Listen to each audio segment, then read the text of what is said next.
So a lot of people have asked me why I left Special Forces and then why eventually a Tier 1 unit. Let me tell you the story.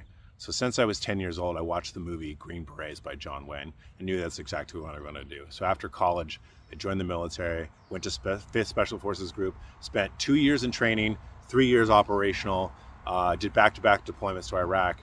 But after those deployments, I realized that I was not at the top of the ladder, was still at Tier 2. It's kind of like the JV team, and I wanted to get to Tier 1. Plus, I was stuck on a mountain team, and I wanted to get to free fall, right? So I went to selection for a Tier 1 unit, made it, spent a year in OTC, and then after that, within a year, I was in military free fall. Within a year after that, I was in military free fall jump master course over at Virginia Beach with DevGru, and the next, the total of 8 years that I was there were amazing. Everything that I could dreamed of was everything I wanted to do was awesome. But right around that time, the CW5 of my unit, who was a Ranger and a Green Beret in the 80s, Golden Knight, which is the Army skydiving team, then left to become a pilot, joined 160th SOAR, and was actually a pilot during Black Hawk Down, the Mogadishu incident. And his helicopter was one of them shot down. It's actually now in the Museum of the Army Aviation in Fort Rucker. But he came up to me one day and he was like, hey, what are you planning to do with your rest of life? And like most people, you stay in the unit, you continue to do this and make your career out of it. And he told me not to. And he said, look around you.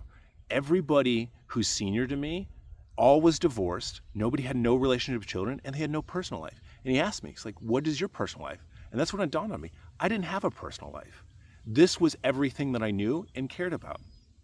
And they said, haven't you ever wanted to become a pilot? Go do something different. You've done this for 13 years.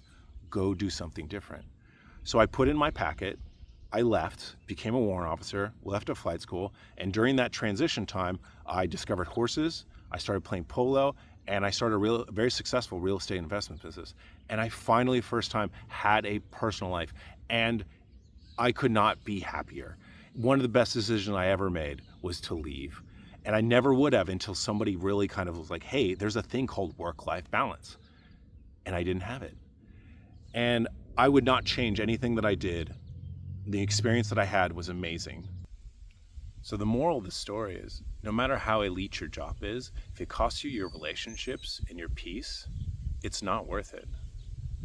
Find yourself something that you both love and can share with somebody else, especially if you want to start a family one day. Also, my life was about violence, and I didn't want it about that anymore. I wanted to be about peace. I wanted it to be about love and sharing something positive and productive with the world. And that's why I left.